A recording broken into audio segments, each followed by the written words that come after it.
ሰላም ውድ ቤተሰቦች ዋላፍ ሰላማችን ብዝት ይበልልን። ዛሬ ልነግራችሁ የመጣሁት እንግዲህ ከባድ ማስጠንቀቂያ ነው።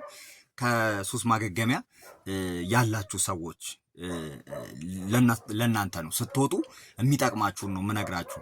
አሁን እዛ ምንድነው ከኔ ተሞክሮ ልጀምር። ምንድነው እኔ 3 ጊዜ ገብቻለሁ ማገገሚያ። እንግዲህ 2 ጊዜ አገርሽቶብኝ ማለት ነው።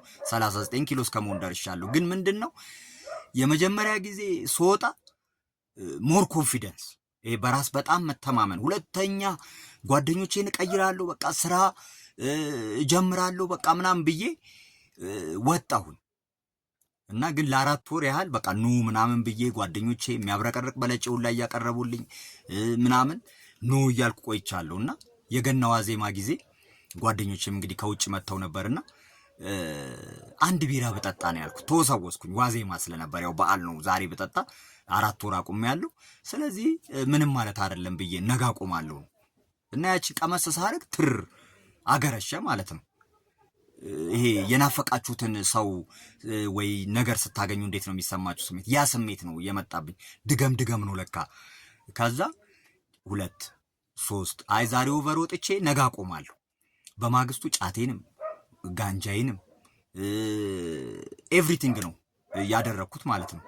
ከዛ በኋላ እንደገና ጥምቀት ይውጣስን ተመልሶ ኮታዬ ጨመረ፣ አገረሸ። እንደገና ተመልሼ የገባው ሁለተኛም ጊዜ እንደዛ አገረሸብኝ። በሶስተኛው ምን ተማርኩኝ? ይሄ ነገር በሽታ መሆኑን ተረዳው።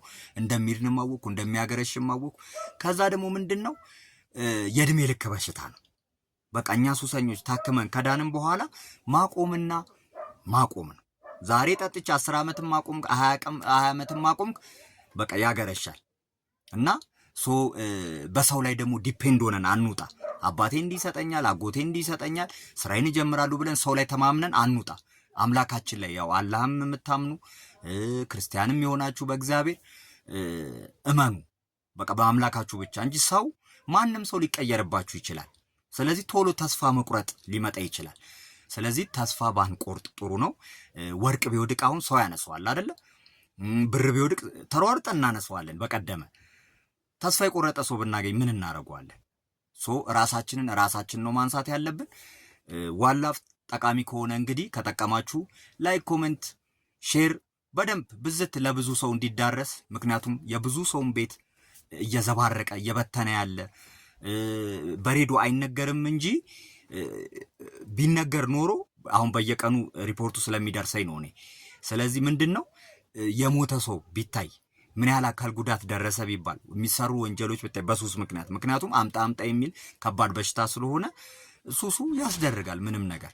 ስለዚህ ሱስ ማገገም የሚችል በሽታ ነው። እኛን ማግኘት የምትፈልጉ በ0924 88 1562 ደውሉልኝ። እድለኛው ናታን ብላችሁ ሰላማችሁ ብዝት ይበል። ዋላፍ